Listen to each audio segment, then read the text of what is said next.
Morty still doesn't trust Rick, and that's gonna be a problem real soon. Now I know my boy Shane usually hosts these videos, but he's taking a break for the week, so I'm filling in. But I know you got like 5 other breakdowns to watch for this episode, so I'll get y'all in and out by cutting straight to the point. That being said, the penultimate episode of Rick and Morty's 6th season was surprisingly casual, focusing on the current dynamic between the duo, as Morty spends the episode irritated and kinda weirded out over his grandpa's supportive behavior. This isn't surprising. We've had multiple Rick and Morty address their relationship episodes in the past few seasons. The Vat of Acid episode, Edge Up to Morty, and ironically, Season 5's penultimate episode saw them break up after assessing their toxic relationship. But this episode feels different, and I think it's because for most of the season, we've been seeing these episodes from Rick's perspective.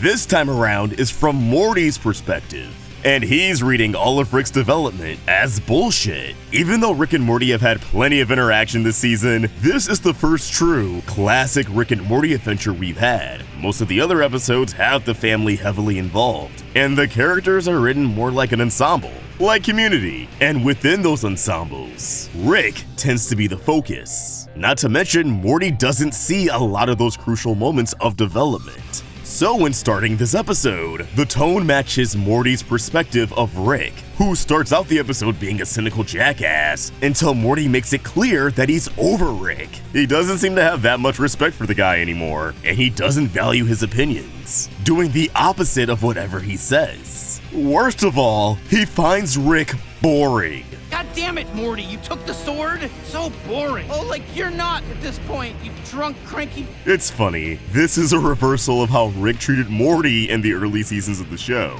But because of all of this, Rick tries to level with Morty, deciding to be more agreeable. I'm gonna be like 22% more agreeable with you for like maybe one episode or one adventure. We'll see how it goes. It's cool because like, Rick's really just taking Dr. Wong's advice, right? She advised that sometimes it's better to disengage and let things play out without getting involved.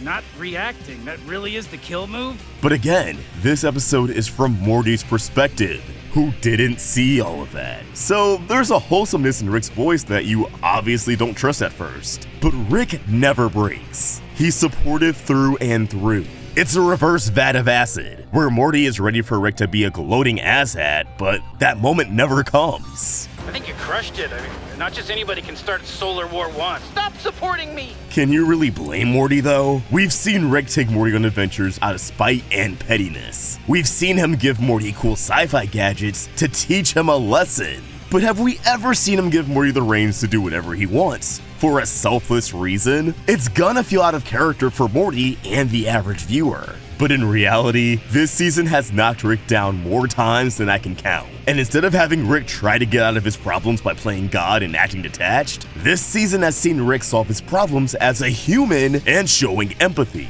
But again, Morty has to take all of this at face value. And after learning Rick's ego is so big across the multiverse that the central finite curve was made, I think he has reason to put a guard up.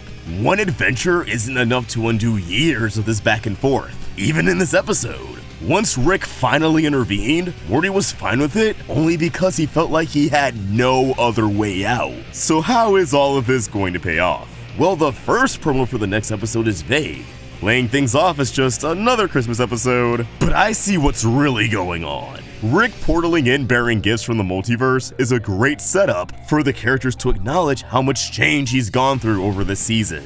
And he just so happens to mention his dead daughter, the C-137 Beth, when handing our two Beths their gifts. The framed photo of the two of us from a universe where she wasn't murdered as a child. Oh my god. Directly tying this episode to Rick's overall arc and the season premiere.